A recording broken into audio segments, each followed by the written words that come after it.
Yes, bwana Deputy President wa Kenya anaendelea kurusha maneno makali kati yake yeye na yule ambaye alikuwa Deputy President wa Kenya before akuwe impeached. Wanaendelea kuzozana hapa sababu wamekuwa wakizozana sana kwa muda mrefu.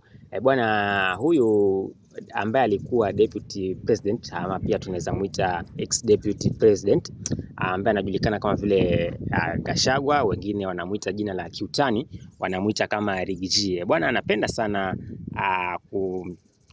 anapenda sana kumchokonoa huyu Deputy President wa sasa ambaye anajulikana kama vile Kindiki kwa kusema kwamba bwana huyo ni soprano, sababu Kindiki anaongea sauti fulani hivi, sio bass, sauti nzuri tu ya kawaida, lakini haongei na bass. Sasa huyu bwana Gachagua bwana anapenda kumtania na kusema kwamba yule anaongea soprano, sijui ni fire si fire, yani anaongea kwa sauti fulani ndogo hivi ambayo haiwezi kumshtua Gachagua kiupande wake. Hivyo ndo ambavyo yeye anasema. Lakini upande mwingine naye Kindiki ambaye ndio Deputy President wa sasa anajibu mapigo kwa kumwambia kwamba sasa yeye ananiambia mimi nina soprano na sauti ya soprano, na yeye yuko msituni huko, akaya akijua kwamba mimi ndio Deputy President wa Kenya na anafaa aniheshimu.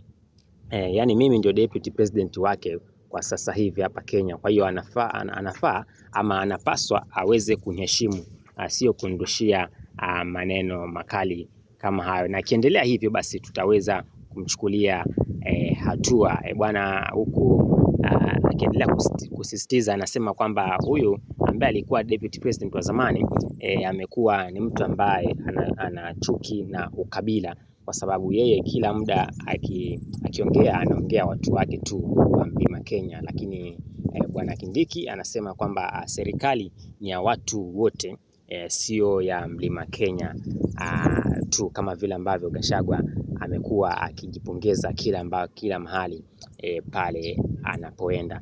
Na pia na baadhi ya watu wanasema kwamba ni kwa nini huyu ambaye alikuwa Deputy President, mbona akienda mahali popote huwa hafanyi sera zake mpaka ataje wenzake. Unajua mtazamaji, ukienda acha nikuchanue hapa, ukienda mahali kama ni wewe ndio umeitwa pale, ongea kama wewe, usianze kuingiza watu wengine ama usianze kuongea kuhusu watu wengine bwana.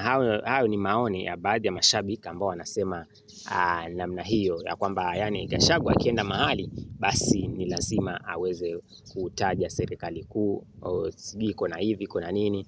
Sijui mtazamaji, maoni yako unaonaje, kama ni sawa hapo kile kitu ambacho anafanya Gachagua ama sio sawa? Lakini pia ukumbuke kwenye katiba kuna uhuru pia, unaweza ukarekebisha ama ukacorrect. Kama mtu anakosea unaweza ukamcorrect pia kulingana na katiba. Sasa sijui kama Gachagua hapa ana correct ama yeye anaendelea kukoleza moto bwana. Zidi kusubscribe kwenye channel hii ya Siasa Tamu Media. Nitakuwa narudi tena na taarifa zingine niweze kukujulisha. Cha msingi tu ni wewe unapaswa kusubscribe, unapaswa kulike na pia unapaswa kushare, alafu pia usisahau kucomment pale kwenye comment section ya Siasa Tamu Media, ambao ndio media itakuwa inakujulisha taarifa zote sasa hivi na siasa vile ambavyo mambo yanavyoendelea Kenya yetu hii bwana. Azidi kuwa nami, nazidi kukuletea taarifa mbali.